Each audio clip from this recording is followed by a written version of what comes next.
하나님의 말씀 함께 봅니다. 구약성경 욥기 1장 1절 말씀. 욥기 1장 1절 말씀. 우리 한 절만 다 같이 읽겠습니다. 욥기 1장 1절 함께 읽습니다. 시작. 우스 땅에 욥이라 불리는 사람이 있었는데 그 사람은 온전하고 정직하여 하나님을 경외하며 악에서 떠난 자더라. 아멘. 자, 오늘부터 욥기 강해가 시작이 됩니다. 오늘은 서론적 이야기만 나누고 다음 주부터 이제 본문으로 들어갈 텐데, 늘 말씀드렸지만 욥기는 사실 전체적으로 설교하기가 매우 어려운 성경입니다. 그럼에도 우리가 오늘부터 좀 용기를 내서 이제 욥기 강의를 시작하는데요. 사실 욥기는 많은 이들에게 극찬을 받는 책이기는 해요.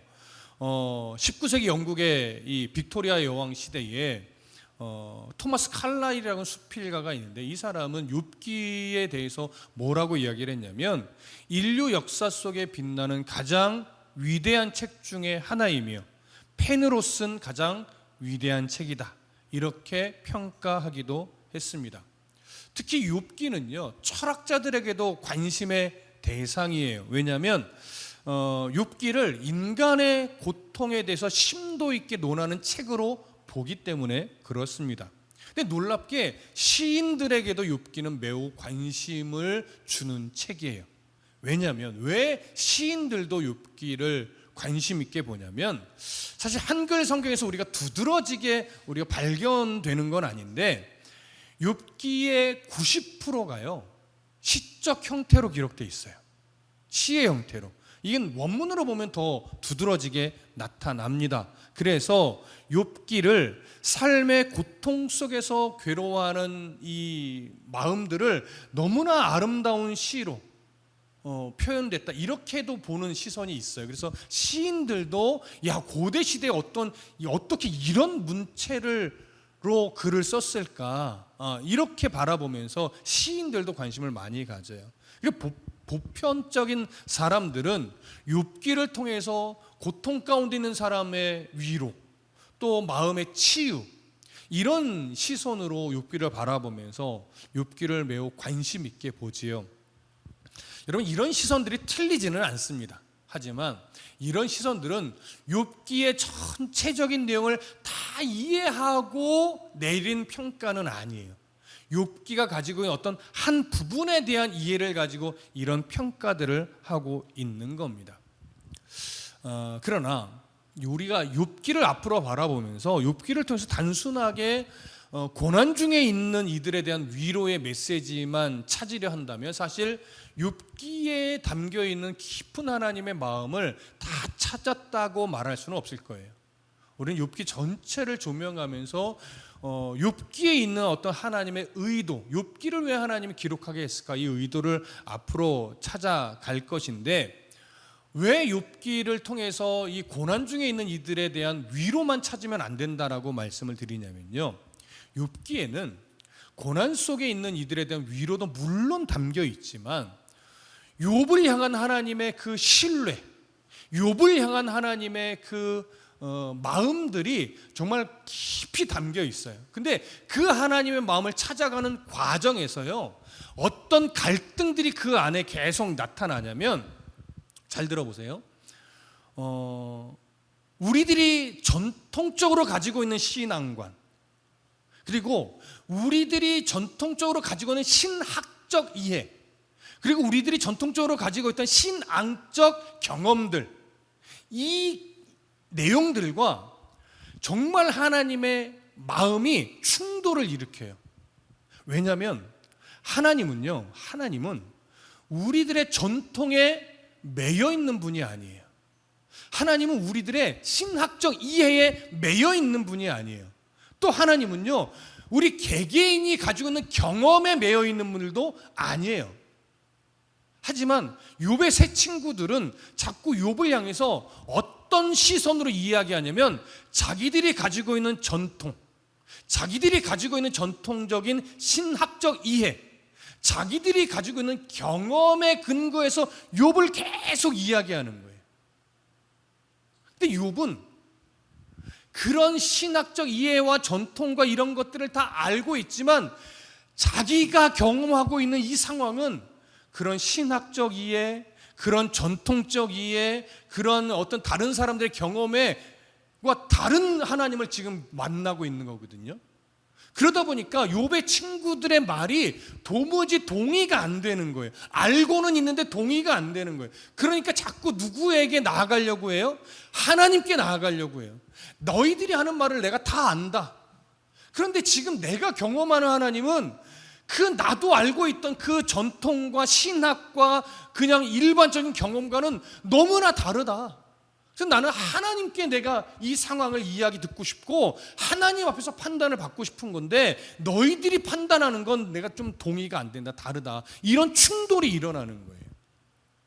그래서 욥기를 통해서 우리가 뭘 만나야 하냐면 우리들의 이해와 전통과 우리들의 가지고 있는 신학의 범주를 넘어서 있는 하나님의 마음을 발견해야 돼요.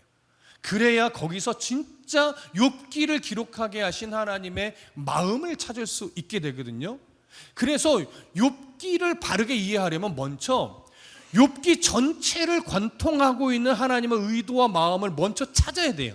이걸 찾지 못하면 앞에서 계속 헛다리를 짚다가 나중에서 이게 아닌가요? 이렇게 돼요. 그래서 욥기가 설교하기 너무 어려운 거예요. 그래서 저도 욥기를 설교함에 있어서 사실은 이미 수년 전부터 책들을 계속 모아왔는데 이걸 설교를 해야 되나 말아야 되나 계속 부담으로 갖고 있었던 거예요. 여러분, 욥기 서론을 제가 정리한 게요 한 2년 됐어요. 서론은 이미 다 끝내놨는데 본문을 못 들어간 게 이렇게 설교를 해도 되겠나? 이런 갈등 때문에 그래요. 근데 이게 더 미루다가는 욥기를 설교 못 하겠구나. 이런 어떤 부담감을 가지고 그래서 제가 욥기를 설교하겠습니다 선포를 해놓은 거예요. 그래서 저도 큰 부담으로 지금 준비를 하고 있는데 그래서 요 몇 주가요 저에게는 욥기 전체를 먼저 조망할 수 있는 준비를 해야 되기 때문에 너무 바빴어요. 그래서 아직 완전하진 않지만 그래도 이제 욥기를 시작은 할 수 있겠다 이런 생각이 드는 어떤 상황까지는 왔습니다. 그래서 욥기를 더 지금 고뇌하며 저도 준비를 하고 있는데 여러분들도 좀 기대하며 욥기를 좀 바라보셨으면 좋겠어요. 여러분, 욥기에는요 크게 중요한 몇 가지가 있는데 조금 전에 말씀드렸듯이 우리가 가지고 있던 이해의 한계와 그것을 넘어서 있는 하나님의 마음의 어떤 충돌이 하나 있고 그 다음에 욥기에는요 무엇이 또 하나 있냐면 욥의 입술을 통해서 대속자에 대한 갈망이 하나 나와요. 그 시대에 그 대속자에 대한 갈망이 나오는데 그건 욥은 모르고 있었지만 지금 시대에 와서 욥기를 바라보니까 그 대속자에 대한 갈망은 누구에 대한 이해로 이어지냐면 우리들의 영원한 구속자 되신 예수 그리스도에게로 이어져요. 그래서 욥기에는 욥도 몰랐지만 예수 그리스도의 십자가 구속 사건에 대한 시선이 욥기에 또 담겨 있어요. 이게 참 놀라운 거예요. 그리고 욥기에는요 욥을 정말로 신뢰하는 하나님의 마음이 담겨 있어요. 그래서 욥기를 통해서 우리는 하나님의 그 깊은 사랑의 마음을 찾기 위해 노력을 할 겁니다. 그래서 이 두 가지 욥기에 담겨 있는 그 십자가 구속의 은혜와 욥을 향한 하나님의 깊은 마음을 앞으로 헤아리게 되다 보면 이게 욥기가 이렇게 깊구나 이걸 발견하게 될 거예요. 그러면서 뭐가 앞으로 깨져야 되냐면 우리가 가지고 있던 어떤 이해의 한계에 하나님이 갇혀 있는 분이 아니구나. 이것 또한 발견되면서 우리의 많은 부분이 깨지고 부서져서 다시 한번 우리의 신앙이 한 단계 업그레이드 되는 이런 은혜를 경험하게 될 거예요. 그래서 욥기를 여러분 그동안 우리가 가지고 있던 좀 선입견을 많이 부서뜨린 상태에서 앞으로 욥기를 들어가시면 좋을 것 같아요. 그래서 욥기를 읽어 나갈 때 우리가 조금 조심해야 될 것이 뭐냐면 욥기를 어떤 학문적으로 접근하게 되는 것을 좀 조심해야 되고 두 번째 욥기를 네 시작은 미약했으나 나중은 창대하리라 라고 하는 시선에 갇혀서 어떤 최후의 번영을 소망하는 책으로 보는 것도 굉장히 조심하셔야 돼요. 욥기는 우리들에게 최후의 고난을 견디면 이런 복이 임해, 이런 걸 말하고 싶은 책이 아니에요. 그래서 욥기에 대해서, 욥기를 바라볼 때 이런 어떤 오해들을 좀 조심하면서 본문을 통해서 하나님이 어떠한 마음을 가르쳐 주고 있는가, 이런 걸 보게 될 거예요. 그래서 우리는 결국은 욥기를 통해서 최후의 정말 올바른 회복을 소망하게 돼요. 진짜 회복, 욥의 회복을 통해서 우리가 바라봐야 될 것은 번영이 아니고요, 마지막 때에 우리에게 약속되어 있는 하나님 나라의 그 회복, 이걸 소망하게 될 겁니다. 자, 이런 어떤 전제를 가지고 앞으로 이제 욥을 바라보게 될 텐데, 욥기를 바라봄에 있어서 먼저 우리가 한 가지 정리해야 될 것이 뭐냐면, 욥은 실존 인물인가 아니면 가상의 인물인가, 이걸 하나 정리할 필요가 있어요. 왜 이게 필요하냐면, 우리는 보편적으로 욥을 가상의 인물로 보지는 않아요. 우리는. 하지만 학자들 중에는 욥을 가상의 인물로 보는 견해들이 꽤 많아요. 그래서 욥은 가상의 인물인가 아니면 실존, 역사에 실존하는 인물인가를 조금 우리가 규명해 볼 겁니다. 자, 첫 번째, 욥기 1장 1절에 보면 무슨 표현이냐면 우스 땅에 욥이라 불리는 사람이 있었다라고 이야기를 해요. 여러분, 우스 땅은 어딜까요? 정확하게 규명하기는 어렵지만 여러분 이 화면을 보시면 우스가 갈릴리와 사해 요 쭉 북쪽에서부터 남쪽으로 내려오는 그 줄기 바로 밑에쯤에 우리가 우스라고 제가 지도에 기록되어 있을 거예요. 이건 가장 가능성 있는 추측이에요. 정확한 건 아니에요. 그래서 우스가 역사적으로도 어느 위치인지 어느 정도는 우리가 드러나 있다는 전제를 하나 가지고 있으면 좋겠어요. 하지만 우스는, 우스 위에 제가 지도에 에돔이라고 써 있죠. 그 에돔이 더 큰 지역을 말해요. 요단강 사해를 기준으로 동쪽의 중간부터 남쪽을 에돔 땅이라고 보통 보거든요. 에돔 땅의 한 부분이 우스예요. 에돔 땅의 한 부분이 우스인데, 예레미야 애가 4장 21절에도 보면 우스 땅에 사는 딸 에돔아 이렇게 표현하면서 우스와 에돔을 동일한 지역으로 설명을 합니다. 하지만 어느 것이 더 큰 이해냐? 에돔 땅이 훨씬 더 큰 지역을 말하는 거고, 에돔이라는 지역 안에 한 부분 우스 땅이 있는 거예요. 그런데 우스 땅이 정확히 어디냐는 어렵습니다, 단정하기가. 하지만 저는 우스가 그 사해 남쪽 어느 지점쯤으로 보는 것이 가장 옳다라고 여겨서 여러분들 지도에는 에돔과 우스 바로 앞에, 그러니까 그 사해 아래쪽으로 제가 표현을 해놨어요. 그리고 또 하나 볼 것은 욥기 1장 2절과 3절에 보면요, 욥의 자녀들에 대해서 성별과 숫자를 정확하게 표현을 해요. 아들이 7명, 딸이 3명 있었다라고 정확하게 기록을 하고, 뿐만 아니라 재산에 대해서 어떤 표현을 하냐면 짐승의 종류를 정확하게 구분해서 표현을 합니다. 이렇게 엄청난 부자였음을 정확하게 기록을 하고 있고, 또 하나 동방 사람 중에 가장 훌륭한 자다 이렇게도 표현해요. 그럼 여기서 말하는 동방은 어디를 기준으로 동방이냐면 이스라엘 땅을, 약속의 땅을 기준으로 동쪽을 말하는 거예요. 그러니까 지금 사해바다와 요단강 그 줄기를 기준으로 보면 서쪽이 어디예요? 여러분 지도를 보면서 그 줄기의 서쪽이 약속의 땅이죠. 그 줄기의 동쪽이 이방 땅이에요. 근데 그 이방 땅 중에 이스라엘이 모세 시대에 이제 출애굽 광야를 쭉 지나서 여호수아와 함께 요단강을 건널 때 요단 동편에서 요단 서쪽으로 건너가기를 거절했던 지파들이 있죠. 2지파와 므낫세 반쪽짜리 지파가 우리는 안 건너가렵니다. 이 땅이 너무 좋아서요. 그래서 약속의 땅을 기업으로 받지 않아도 되니 이 요단 동편에 있는 이 땅을 우리에게 주십시오. 이렇게 억지를 부려서 하나님께 받아낸 땅이 요단의 동편이에요. 그 동편 아래쪽으로 쭉 내려오면 여기가 에돔과 우스가 있는 지역이에요.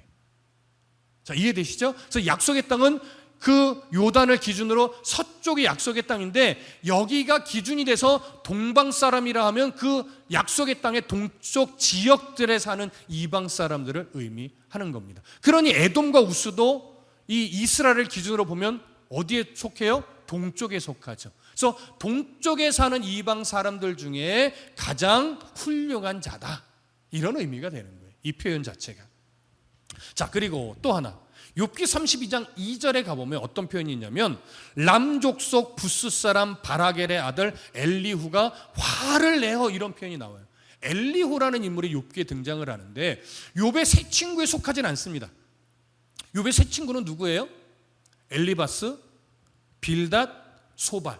요 세 사람이 욥의 친구로 등장을 하는 거예요. 근데 나이대가 같으냐? 그렇지는 않습니다. 엘리바스는요, 나이가 욥의 거의 아버지 수준에 해당이 되는 인물이에요. 나이가 굉장히 많아요. 이 친구라고 표현했다고 해서 동년배로 생각하시면 안 돼요. 아마도 소발이나 빌닷 정도가 동년배에 가까울까? 네. 그런데 갑자기 이제 욥기 후반부로 가서 엘리후가 툭 등장을 해요. 근데 엘리후는요, 나이가 제일 어려요.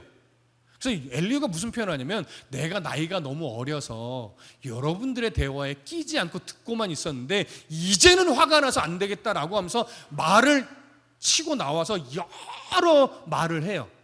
이게 이제 욥기 32장 후반부로 가서 엘리후가 등장을 하는 거예요. 엘리후는 친구의 대열에는 가지는 않지만 원래는 욥을 좀 존경했던 어린 인물로 여겨져요. 근데 이 어린 인물이 욥과 친구들의 대화 쭉 세 번에 걸쳐 이어지는 대화를 듣다가 참지 못하고 화를 내면서 나도 한마디 하겠소 하고서 등장을 하는 거예요.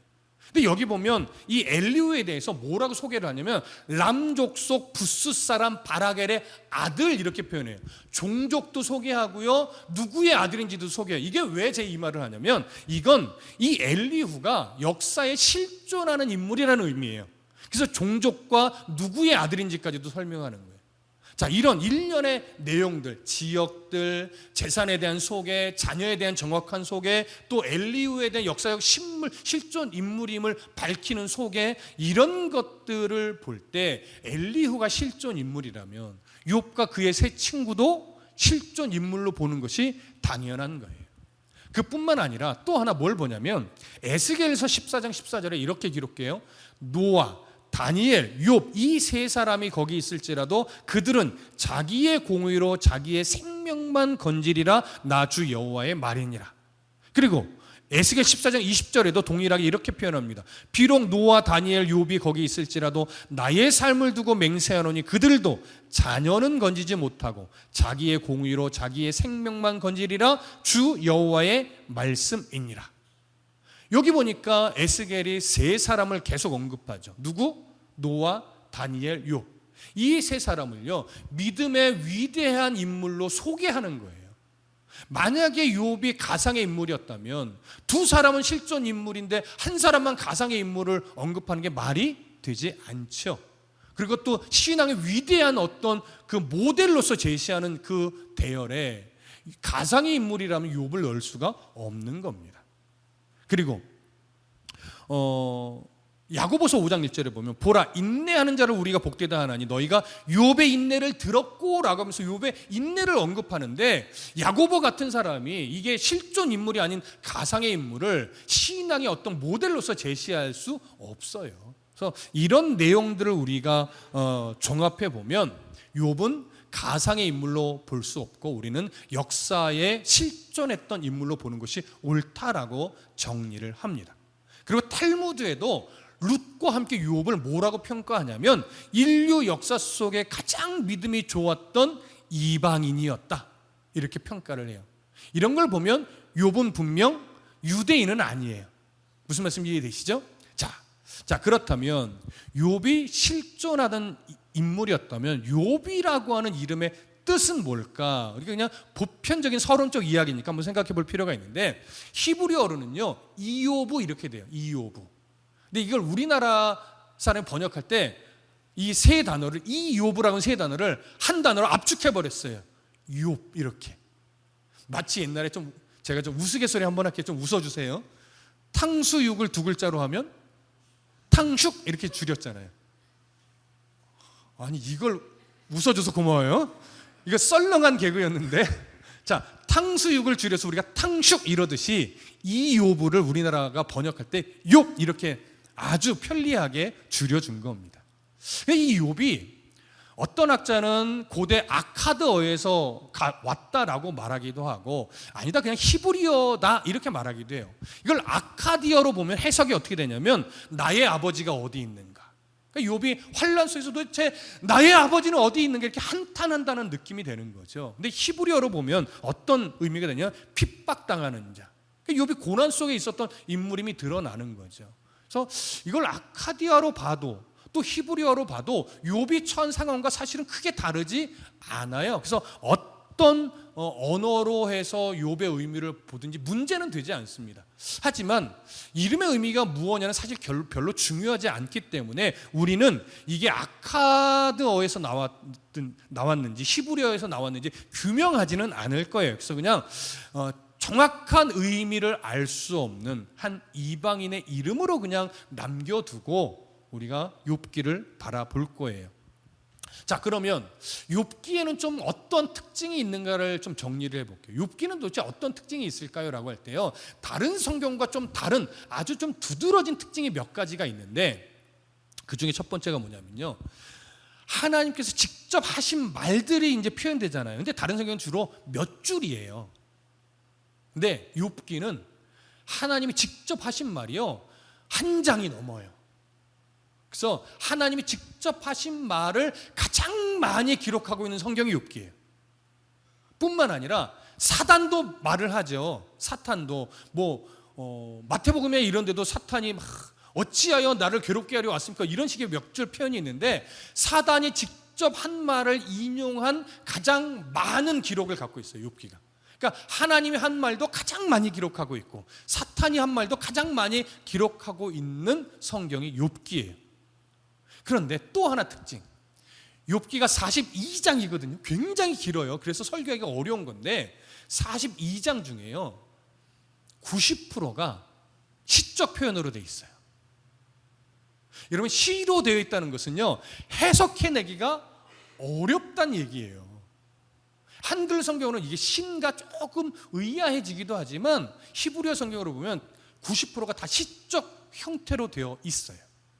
시적 형태로 되다 보니까 그 시적 표현에는 각자의 경험과 그 시대에 흘러가는 어떤 유행적 표현이라든가 이런 것들이 담겨 있잖아요. 그러다 보니까 어떤 표현이 있냐면 기독교적이지 않은 약간은 미신적 표현도 들어가요. 용이라는 표현도 들어요. 기독교와 용은 사실 상관이 없거든요. 실존하는 짐승도 아니고. 그런데도 용이라는 표현이 나와요. 그건 뭐냐면 당시 문화 속에서 익숙한 표현이 시적 표현이라서 그냥 들어간 거예요. 그러니까 성경에 이런 표현이 들어가 있어, 이렇게 보면 해석이 불가능한 거예요. 그래서 욥기는 이 시적 표현들을 어떤 의도인가, 왜 썼는가를 이게 찾아가야 되기 때문에 그래서 굉장히 어려운 거예요. 그래서 그런 표현들은 왜 하는가를 앞으로 그냥 규명해 가면서 의미를 찾아갈 거니까 어찌됐거나 좀 어렵다, 이 정도만 이해해 주시면 되겠고, 욥기 1장, 2장 그리고 42장 일부만 산문 형태로 되어 있고 나머지는 거의 시적 형태다, 이 정도만 이해하면 되겠습니다. 그래서 욥기는요, 전체적인 맥락을 먼저 좀 찾아놓고 봐야 앞에서 이 말하고 뒤에서 딴 말하는 이런 설교를 하지 않을 수 있다, 이렇게 우리가 이해를 해야 되고, 욥의 말, 친구들의 말, 이 말들이 옳으냐 그르냐 이렇게 규명을 하려고 하면 욥기는 해석 자체가 어렵습니다. 왜냐하면 욥의 말도 맞아요. 친구들의 말도 신학적이나 신앙적으로 보면 틀린 말이 아니에요. 맞는 말이에요. 그래서 바울과 같은 사람은요, 욥기의 한 부분을 인용해서 교훈을 주는데 욥의 말을 또는 하나님의 말을 인용하지 않아요. 친구들의 말 중에 한 부분을 인용해서 교훈을 주기도 해요. 그래서 친구들의 말은 무조건 틀렸다 이렇게 말하면 안 되는 거예요. 하지만 적용은 잘해야 돼요. 네, 친구들이 말했다고 해서 무조건 옳은 거는 아니에요. 그래서 이 욥기의 말들을 인용해서 사용할 때는 맞는 말이기는 하나, 왜 욥의 친구들의 말을 하나님이 인정하지 않았느냐? 말이 틀려서가 아니에요. 욥의 친구들의 말을 하나님이 인정하지 않은 이유는 말이 틀려서가 아니고 그 말에 하나님의 마음을 담지 않았고 그 말이 욥에게 적용하기에 옳지 않아서예요. 그래서 이런 말들이 왜 하나님이 인정하지 않았는지 앞으로 우리는 본문을 통해서 이제 규명해 갈 겁니다. 그러니 욥기는 사실 정말 설교하기가 어려운 책임에는 맞지만 우리가 잘 해석하고 본문을 바르게만 이해한다면 그 안에 우리가 알고 있던 것보다 훨씬 더 깊고 넓은 은혜가 담겨 있다라고 하는 기대를 가지셔도 좋습니다. 자, 그러면 욥은 역사적으로 볼 때 어느 시대의 인물일까요? 우리가 그 부분을 조금 욥기를 통해 좀 찾아가 보려고 합니다. 자, 일단 학자들은 욥을 어느 시대로 보냐면 아브라함 시대일 수도 있고 이삭 시대일 수도 있고 야곱 시대일 수도 있고 요셉 시대일 수도 있겠다, 이렇게 말들을 해요. 근데 왜 이렇게 보냐면 기본적으로 욥기에 어떤 언급이 없냐면 율법에 대한 언급이 없어요. 만약에 욥의 친구들이 욥의 잘못을 막 지적하려고 하면 봐라, 율법에는 이렇게 명시되어 있으니 이렇게 틀리지 않았느냐, 그냥 이렇게 해야 돼, 이렇게 율법의 어느 부분을 가지고 와서 욥의 잘못을 지적할 것 같은데 율법에 대한 언급이 하나도 없어요, 욥기에는. 그리고 또 욥기에 보면요, 제사를 드리는 장면과 제물을 바치는 장면이 나오거든요. 그런데 제사장이 그 제사를 주도하지 않아요. 가정의 족장인 욥이 제사를 주도하고 제물을 바쳐요. 이건 모세 시대로 가면 있을 수 없는 일이에요. 모세 시대로 가면 오직 누구만이 제사를 인도해야 돼요? 제사장만이 제사를 인도해야 돼요. 그런데 가장이 제사를 인도했다는 것은 족장 시대라는 얘기예요. 아직 모세 시대가 오기 전 아브라함, 이삭, 야곱과 같은 족장 시대에만 이것이 허용되었었어요. 그렇기 때문에 이 두 가지만 봐도 일단 욥기는 모세 시대가 오기 전 족장 시대 인물로 보는 것이 그래도 옳겠다라고 우리가 생각을 할 수 있는 거예요. 또 하나, 욥기에 보면 부를 측정하는 단위가 나오거든요. 부를 측정하는 단위를 뭘로 제시하냐면 돈, 화폐 단위로 말하지 않아요. 금이나 은으로 말하지 않아요. 자녀들의 숫자, 그리고 종의 숫자, 그리고 짐승의 숫자를 재산으로 표현해요. 제가 왜 여기서 자녀들의 숫자라고까지도 말하냐면 이건 오늘날 이렇게 말하면 큰일 납니다. 당시에 구약시대 당시는요, 재산의 목록에 누구도 들어가냐면 자녀도 들어가요. 그래서 자녀가 많으면 그만큼 부자에 들어가요. 그래서 처음에 욥이 고난을 두 차례 당하거든요. 처음에는 소유물을 잃는 재난을 당하는 거고, 두 번째는 건강을 잃어버리는 재난을 당하는 건데, 첫 번째 재앙은 뭐냐면 소유물을 치는 재앙이었어요. 근데 소유물을 치는 재앙에 누구도 죽어요? 10명의 자식이 다 죽어요. 그래서 어떤 사람들은 너무하지 않느냐, 재산만 치지 왜 자녀까지 다 죽이냐, 이렇게 항변을 하는데 그건 당시 문화 속으로 들어갈 때 자녀들은 욥의 소유의 물에 속했기 때문에 그래요. 이해되시죠? 그래서 그건 너무하다고 볼 것이 아니라 당시 문화적 이해의 시선으로 보셔야 하는 거예요. 그래서 이렇게 부를 측정하는 단위가 자식과 종의 숫자와 짐승의 숫자로 본다는 것은 이것이 바로 족장 시대를 의미하는구나로 여길 수 있는 하나의 또 근거가 되는 거예요. 그 다음에 또 하나 볼 수 있는 것이 뭐냐면 욥의 재산을 치기 위해서 습격했던 이방 사람들 중에 스바인들이 있었고 갈대아인들이 있었어요. 스바인들은 누구냐면 아라비아 지역에 사는 사람들을 말하는 것이고, 이 갈대아인들은 지도에 보면 바빌론이라고 나오죠. 바빌론, 수산, 이쪽 지역에 살던 사람들인데, 이 특히 갈대아인들은 훗날 어느 족속들이 되냐면 아수르인들이 되고 갈대아인들이 돼요. 근데 여러분 기억하십시오. 기억해 보세요. 아수르인들은 훗날 어떤 일을 벌이죠? 북이스라엘을 멸망시키는 강대국이었어요.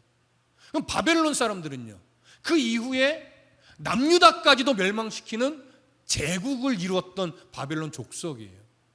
그런데 욥기에 나온 이 갈대아인들은 아직 민족을 이루지 못하고 때를 지어 도적질을 일삼는 정도 수준밖에 되지 않아요. 그러니까 이 갈대아인들, 스바인들은 이미 이 제국을 이루는 큰 민족을 이룬 상태가 아니라 고대에 그냥 때를 지어서 도적질을 일삼는 이 정도 시대의 사람들이었다, 이렇게 보게 되는 거죠. 그리고 또 하나, 욥기 42장에 보면 이 화폐 단위가 하나 나오는데, 여기에 보면 욥이 이제 다시금 복을 회복하고 나서 자녀들에게 캐시타 하나씩 줬다, 이렇게 말하면서 화폐 단위를 언급해요. 이 캐시타가 뭐냐면 야곱 시대의 크시타라고 하는 게 나오는 거예요. 야곱이 이제 세겜 땅에서 이 화폐 단위를 언급할 때 야곱 시대 크시타가 지금 말하는 캐시타인데, 요때 이후에 이 화폐 단위가 등장을 안 합니다, 성경이. 그래서 구약 시대, 족장 시대에 잠시 사용했던 화폐 단위거든요. 이런 화폐 단위로 볼 때도 아브라함은 족장 시대를 살았던 인물이겠구나, 이렇게 우리가 이해할 수 있는 거예요. 그리고 마지막으로 또 하나 볼 것은, 욥이요, 마지막 장에서 자기의 재산을 나누어 주는데, 상속자들에게 나눠 주는데 딸들에게도 줘요. 여러분 별로 안 놀라시잖아요. 왜? 오늘날은 그것도 당연한 거니까. 그런데 모세 율법에는 여자들에게 아버지의 유산을 상속하게 되어 있나요?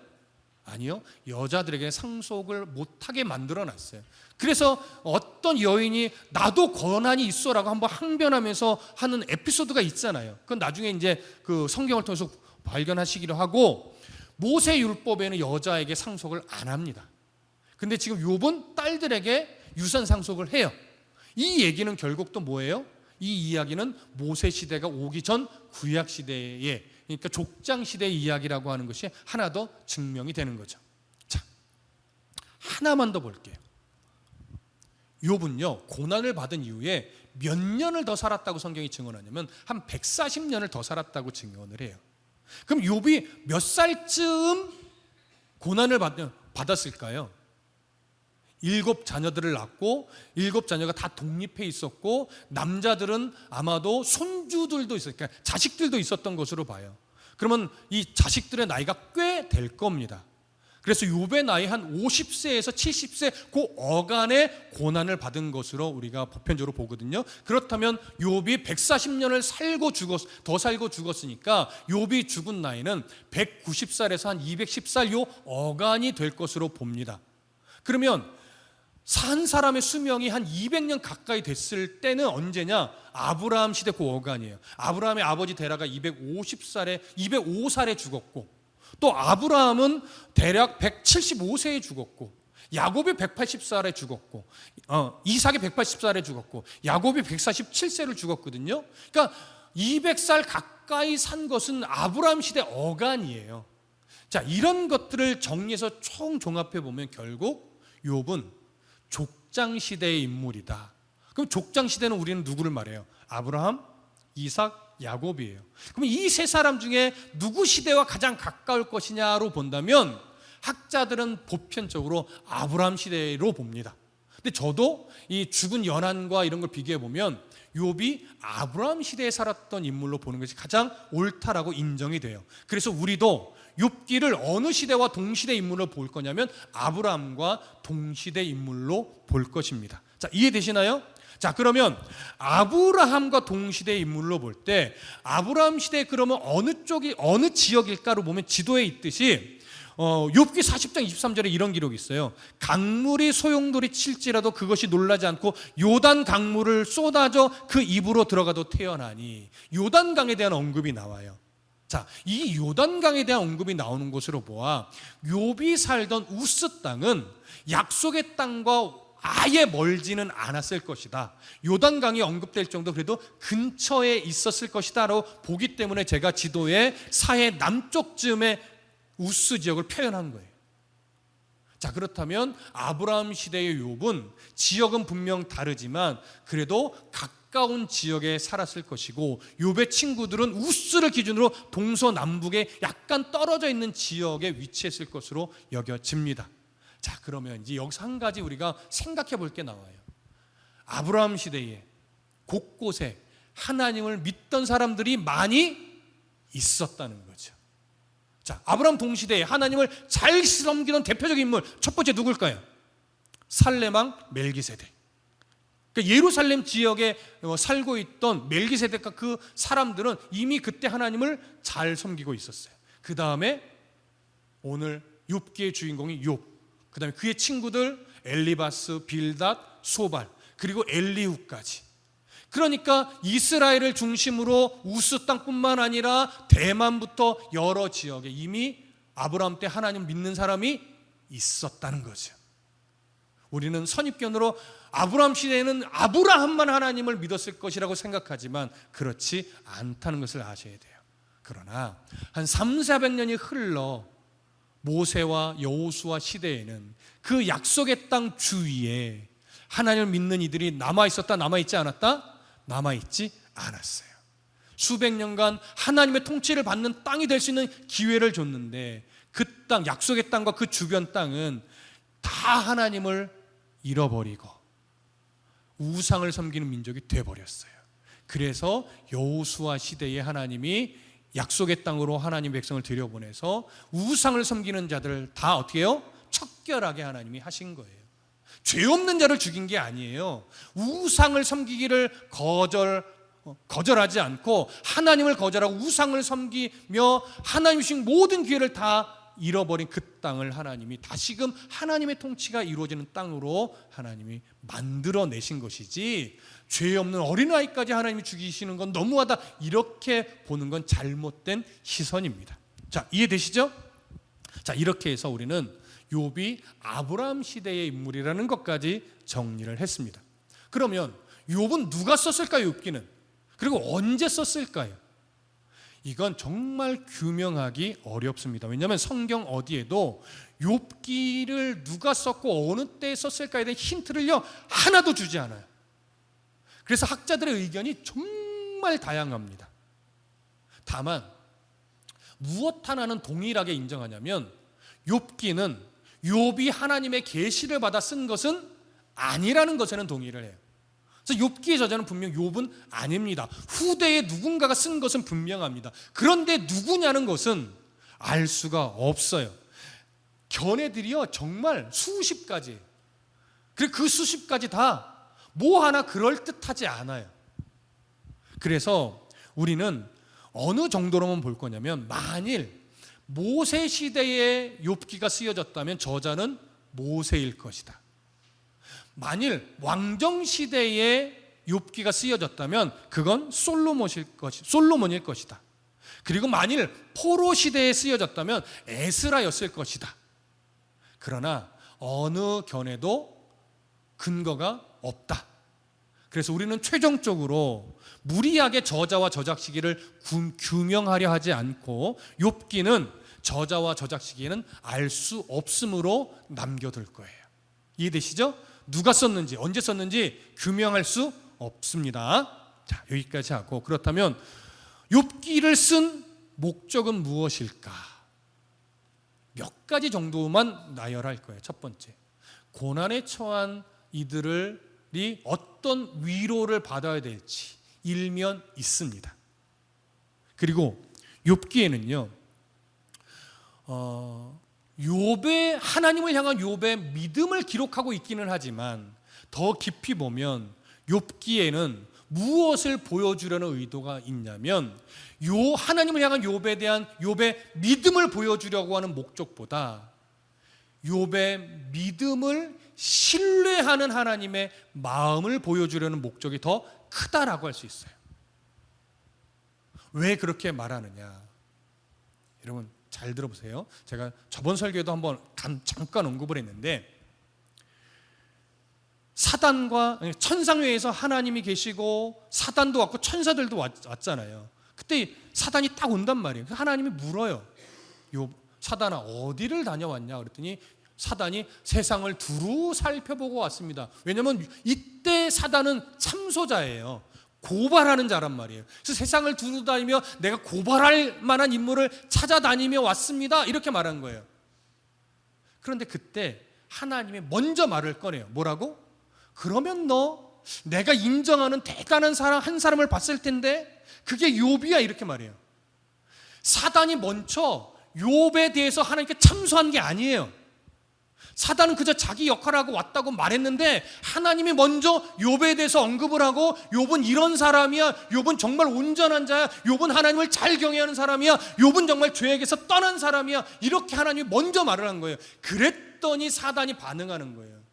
욥이 아무 이유 없이 하나님을 잘 섬기겠습니까? 하나님이 소유물을 넉넉하고도 넘치게 부어줬으니까 그것 때문에 하나님을 잘 섬기는 거겠죠? 이렇게 사단이 말한 거예요. 그럴 때 하나님이 그래? 그러면 네가 마음대로 해봐라고 허락한 거예요. 사단이 먼저 말을 꺼낸 거라면 욥의 믿음을 강조한다고 말할 수 있겠죠. 그런데 욥에 대한 말을 사단이 먼저 하지 않아요. 하나님이 먼저예요. 이건 뭐냐면 하나님이 욥의 믿음에 대해서 자신이 있었던 거예요. 그래서 고난을 주도록 허락한 거예요. 하나님 울타리를 거두시니 사단이 재앙을 공격 주었다고요. 물론 욥은 하나님이 재앙을 내게 줬다라고 오해하고 있었어요. 계속. 나중에 그게 깨지죠. 그럼 왜 이런 재앙을 허락해요? 하나님 욥을 믿어요. 하나님 욥을 신뢰해요. 왜요? 욥이 얼마나 하나님 앞에서 범죄하지 않으려고 몸부림치며 살았는지 욥의 평생을 하나님이 봤거든요. 그리고 물론 그런 믿음을 갖도록 하나님이 섭리한 것도 있죠. 당연히 그걸 무시하는 거 아니에요. 하나님이 욥의 삶을 지켜내신 것도 있지만 욥은 그런 하나님의 섭리에 따라 정말 무던하게도 하나님 앞에서 범죄하지 않고 살아내려고 정말 역사 속에 존재하는 모든 사람들을 막론하고 최고로 최선을 다했던 인물이에요. 그걸 하나님이요 믿은 거예요. 신뢰한 거예요. 그래서 너 욥을 시험해봐. 나는 알아. 욥이 나를 원망하지 않을 것을. 그래서 하나님과 사탄의 싸움은, 이게 싸움이라고 표현할 수는 없지만 어떤 대결이냐면 하나님은 절대 욥이 나를 원망하지 않을 거라는 것이고 사단은 아닙니다. 재산을 치면 욥이 금방 하나님을 원망할 겁니다. 이거예요. 근데 성경을 쫙 보세요.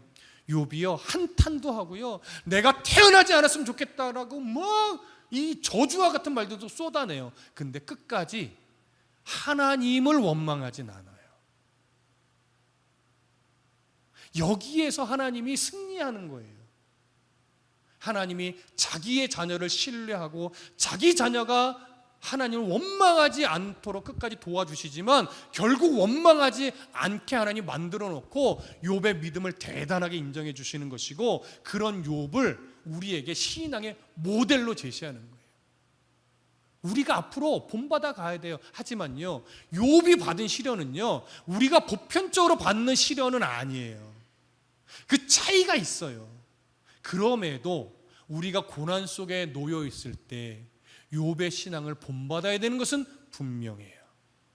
그렇기 때문에 욥기를 통해서 우리가 보게 되는 그 욥기를 기록한 목적 중에 하나는 욥을 신뢰하는 하나님을 통해 오늘도 우리 연약한 우리들을 신뢰하며 믿어주고 계시는 하나님의 그 깊고 넓으신 사랑도 우리가 발견을 해야 돼요. 그게 욥기를 기록한 목적 중에 중요한 한 가지. 무슨 말씀 이해되시죠? 여러분, 하나님은 오늘도요 참 우리와 같은 자를 믿어주고 있어요. 우리가 얼마나 부족한데, 얼마나 연약한데 이런 우리를요, 나는 너를 믿는다. 지혜야, 나는 너를 믿는다. 하나님 믿어주고 있다고요. 너 어제도 뭐뭐 했지? 하지만 널 믿어. 그 뭐뭐는 난 뭔지 모르겠지만 지은아, 난 널 믿는다. 난 널 신뢰해. 너의 마음에 나를 향한 사랑이 얼마나 깊은지 내가 널 인정한다. 이러면서 하나님이 다가오시는 거예요. 여러분, 한 사람 한 사람, 예수야, 난 널 믿는다. 네가 나를 얼마나 사랑하는지 난 널 신뢰하고 널 믿는다. 하나님의 그 음성이 욥기를 통해서 나에게 전달되어야 돼. 그게 욥기를 쓴 중요한 목적 중에 하나란 말이죠. 또 욥기에 보면요, 또 하나의 우리가 바라봐야 될 목표 지점을 하나 보여주는데, 욥이요 고난 속에서 구약 시대에 발견되지 않았던 대속자에 대한 갈망을 딱 해요. 그리고 부활에 대한 갈망도 해요. 구약 시대는요 아직 부활에 대한 이 소망이 명확하게 세워져 있지 않을 때예요. 부활에 대한 소망이 명확하게 세워진 건 예수 그리스도 이후예요. 구약 시대는 되게 선명하지 않게끔 군데군데 보였던 사상이 부활 신앙이에요. 아브라함 때도 나중에 나왔죠. 아브라함이 부활을 인정하게 된 게 언제예요? 모리아산에서 이삭 바칠 때. 그걸 히브리서에서 증언한 거예요. 부활이라고 하는 개념이 아직 선명하지 않을 때예요. 그런데 아브라함이 모리아산에서 이삭 바칠 때 부활에 대한 소망을 딱 이해했듯이 욥도요, 그 고난의 그 중심에서 정말 밑바닥을 찍었을 때, 그때 부활에 대한 소망이 하나 툭 나와요. 그건 나중에 본문을 통해서 우리가 확인할 거예요. 그 대속자에 대한 갈망과 부활에 대한 소망은 결국 어떤 신학적 이해로 연결될까요? 욥은 몰랐어요. 이제 신약 시대 우리가 조명해 보니까 그걸 알게 되는 거예요. 누구에 대한 신앙으로 연결되는 거죠? 영원한 구속자 예수 그리스도. 그리고 그분을 통한 부활의 소망으로 연결이 되는 거예요. 그래서 대속에 대한, 구속에 대한 이해가 욥기에도 담겨 있어요. 그 은혜 또한 우리가 찾아가는 것이 욥기의 목표이기도 합니다. 그러니 욥기 안에 얼마나 어마어마한 이야기들이 들어있냐고요. 제가 지금 표현하지 않은 것도 더 있어요. 그런 것들을 우리가 이제 차근차근 기대하며 살펴보게 될 겁니다. 자, 이런 욥기는요, 1장, 2장에서는 좀 서론적인 언급을 해요. 어떻게 이런 상황이 벌어지게 됐는가, 천상에서 어떤 회의가 있었는가, 뭐 이런 식의 이야기들이죠. 그러면서 친구들이 찾아온 이야기까지가 2장까지 나오고, 3장에서는 친구들이 찾아오니까 사실 욥이 한편 위로를 받아요. 그러면서 쏟아내지 못하고 마음에만 막 품고 있던 그 말하고 싶은 탄식들 있잖아요. 그 탄식을 3장에서요 막 쏟아내요. 정말 가슴 아픈, 이건 충분히 이해되죠. 그러니까 차라리 죽었으면 좋겠다 막 이런 말까지 하는 거예요. 얼마나 고통스러우면. 그런데 죽지 못해요 욥이요. 왜? 하나님이 죽게 놔두지 않으니까. 근데 그 쏟아내는 말을 듣고 친구들이요 욥을 인정하고 사랑했는데 욥에 대한 오해가 생기기 시작해요. 그 말을 듣고 욥이 왜 저러지 이러면서 드디어 자기들의 이해 속에서 욥에 대한 정죄를 시작하는데, 그게 3번에 걸쳐 대화가 이루어져요. 이 4장부터 27장이에요. 처음에 엘리바스가 한마디 해요. 그 엘리바스의 말을 근거로 욥이 이야기하고, 또 한번 빌닷이 나와서 또 한마디 해요. 그때 또 욥이 이야기를 하고, 또 소발이 나와서 한마디 해요. 그때 또 욥이 이야기를 해요. 이러면서 한 사이클이 끝나요. 여기서 멈추면 좋았을 텐데 이제 한 사이클이 딱 지나니까요 새 친구들이 이제 더 공격적이 돼요.